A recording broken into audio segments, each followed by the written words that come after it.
গহপুৰ দৰিয়াঘাট অঞ্চলৰ বহু পৰিয়ালে এতিয়া বহু সা সম্পত্তি হেৰুৱাবলগীয়া হৈছে। কাৰণ বৰ্মাজান যি পাহাৰীয়া নৈ আছে, হঠাৎ পানী বাঢ়ি আহিল আৰু বহুতৰে যিসমূহ ঘৰুৱা সা সামগ্ৰী আছিল এফালৰ পৰা অনিষ্ট হৈ পৰিছে। নিজৰ ঘৰখন তেওঁলোকে কেনেকৈ ৰক্ষা কৰিব তাৰ উপায় আচলতে ভাবি পোৱা নাই। মোৰ সহযোগীয়ে দেখাব, এনেদৰে ঘৰৰ বাৰান্দাত আশ্ৰয় লৈ আছে, কাৰণ পানী বাঢ়িয়ে আছে এই মুহূৰ্ততো। আৰু ঘৰখন কেনেদৰে এক প্ৰকাৰ শেষ হৈ গৈছে, কাৰণ এখন ঘৰ বহু কষ্ট কৰি তেওঁলোকে নিৰ্মাণ কৰে বা ঘৰৰ যিসমূহ আচবাব বহু কষ্ট কৰি টকা পইচা গোটাই তেওঁলোকে সেইসমূহ আহৰণ কৰে, কিন্তু তাৰ পাছত যেতিয়া এনেদৰে পানীয়ে এফালৰ পৰা নিঃশেষ কৰি পেলায়, তেতিয়া আচলতে কেনেকুৱা এক অৱস্থাৰ সৃষ্টি হ'ব পাৰে সেয়া আমি দেখাই আছো। নিউজ 18 অসম নৰ্থ ইষ্টৰ দৰ্শকসকলক এয়া পানীয়ে বিচনা চুইছে, কাপোৰ কানি উটুৱাই লৈ গৈছে, সকলোবিলাক আচবাব ইয়াত এক প্ৰকাৰ শেষ হৈ গৈছে। ঘৰখনত আচবাব বুলিবলৈ একোৱেই নাইকিয়া হৈছে, কাৰণ এতিয়া ভাগি পৰিছে এইসকল পৰিয়াল। কাৰণ বাইদেউ, মই আপোনাৰ ওচৰলৈ আহিছো, বহু কষ্টৰে বনোৱা এই ঘৰখনৰ যিসমূহ সকলোবিলাক এতিয়া শেষ হৈ গৈছে।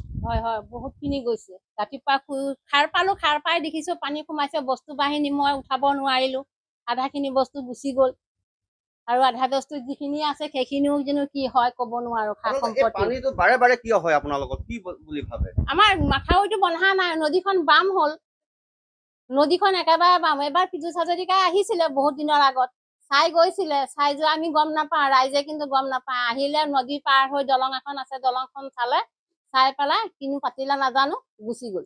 এনেকুৱা হৈ থাকিলেতো প্ৰতি বছৰে এনেকুৱা অৱস্থা আপোনালোকৰ হ'ব, নহয় জানো? আৰু যদি এনেকুৱাই হৈ থাকে তেন্তে আপোনালোকে উদগতি কৰিব কেনেকে? আপোনালোকে এক প্ৰকাৰ শেষ হৈ যাব লাগিব। আমি হাজিৰা কৰি খোৱা মানুহে, আৰু উদগতি ক'ৰ পৰা হ'ম? উদগতি হ'বলৈতো আমাৰ ৰাস্তাও নাই, আমাক চাব লাগে। বহু কষ্ট কৰি আপোনালোকে সকলোবিলাক ইয়াতে কৰিছে, তাৰ পাছত যদি পানীয়ে নিমিষতে নিঃশেষ কৰি পেলায় তেন্তে কি হ'ব? কেনেকুৱা হ'ব কথাবিলাক? কেনেকুৱা হ'ব? এইটো প্ৰশাসনে আমাক চাব লাগিব।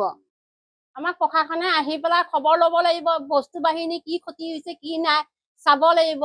জীৱ জন্তু আছে, আনা সাৰ খাই আছে, ৰাস্তাত উলিয়াবলৈ ৰাস্তা নাই। নিশ্চয় ভিতৰৰ পৰিৱেশ কিছু দেখাব সহযোগীয়ে। এইসমূহ আচলতে সকলোবিলাক ইয়াতে শেষ হৈ গৈছে, এক প্ৰকাৰৰ সকলোবিলাক সামগ্ৰী একো তেওঁলোকে খোৱাও নাই বুলি কৈছে। আৰু এনেদৰে সকলো যি তেওঁলোকৰ সা সম্পত্তি আছিল পানীত এক প্ৰকাৰ নিঃশেষ হৈ গৈছে। মই ভাইটি আপোনাৰ ওচৰলৈ আহিছো, অকণমান দেখিছো আপোনালোকৰ বিশেষকৈ সকলোবিলাক শেষ।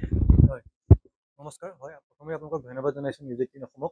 আমাৰ আহি যি গাঁৱৰ এই দুৰৱস্থা আপোনালোকৰ মাজলৈ আপোনালোকে আগবঢ়াই দিছে, সেইবাবে প্ৰথমে ধন্যবাদ জ্ঞাপন কৰিছোঁ। আমাৰ যোৱা নিশা বৰষুণৰ পিছৰ পৰাই আমাৰ গাঁৱত এইদৰে পানী বাঢ়ি আছে। সেনে ফুটুকাৰ পানী বঢ়াৰ ফলত আপোনালোকে আমাৰ এই ঘৰৰ দুৰৱস্থা আপোনালোকে দেখিবলৈ পাইছে। আমাৰ এই অৱস্থা এই বছৰ প্ৰথম নহয়, প্ৰত্যেক বছৰে এই দুৰৱস্থা হৈ থাকে। আমাৰ যদি এই গাঁৱৰ কিছু কিছু ঠাইত এতিয়া বৰ্তমান মাথাউৰি ভাগিছে, তাৰ ফলত আমাৰ খেতি মাটিও নষ্ট হৈছে, কিন্তু প্ৰশাসনে সেই মাথাউৰি খৰালি কালত ভালদৰে মেৰামতি কৰাৰ কোনো চিন্তা নকৰে। তেওঁলোকে ফল ভুগিব লাগে আপোনালোকৰ নিচিনা আমাৰ নিচিনা সাধাৰণ লোকে। তেওঁলোকে আহিব, বাৰিষা মাথাউৰি এতিয়া সম্পূৰ্ণ ছিগি গৈছে, তাত কিছু বস্তাত মাটি ভৰাই দিব, কিন্তু খৰালি সেই ঠাইখন ভালদৰে মেৰামতি কৰিব লাগে। আপোনালোকেহে বুজি পায় যে কিমান আচলতে বানৰ সৈতে সহবাস কৰিবলগীয়াটো কিমান কষ্টকৰ বা কিমান সা সম্পত্তি হেৰুৱাবলগীয়া হয়, সেয়া আপোনালোকে সেই দুখ কষ্ট আমিহে বুজি পাওঁ। লোক আহিব, পানী কমাৰ পিছত তেওঁলোকে আহিব, চাব, চাই লৈ যি মাথাউৰি ছিগিব তাত দুটা এটা বস্তা দি মেৰামতি কৰি থৈ গুচি যাব। তাৰপাছত আকৌ পাছৰ বছৰ সেই এইদৰে দুৰৱস্থা হয়।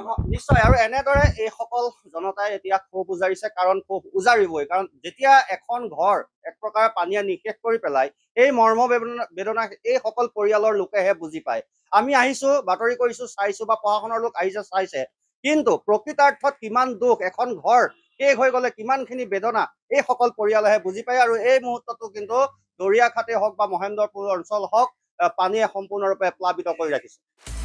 আপুনি বিচৰা বাতৰি পাব কেৱল নিউজ 18 এপত। নিউজ 18 এপ ডাউনলোড কৰিবলৈ স্কেন কৰক এই QR কোড। গুগল প্লে ষ্টৰতো পাব এই নিউজ 18 এপ।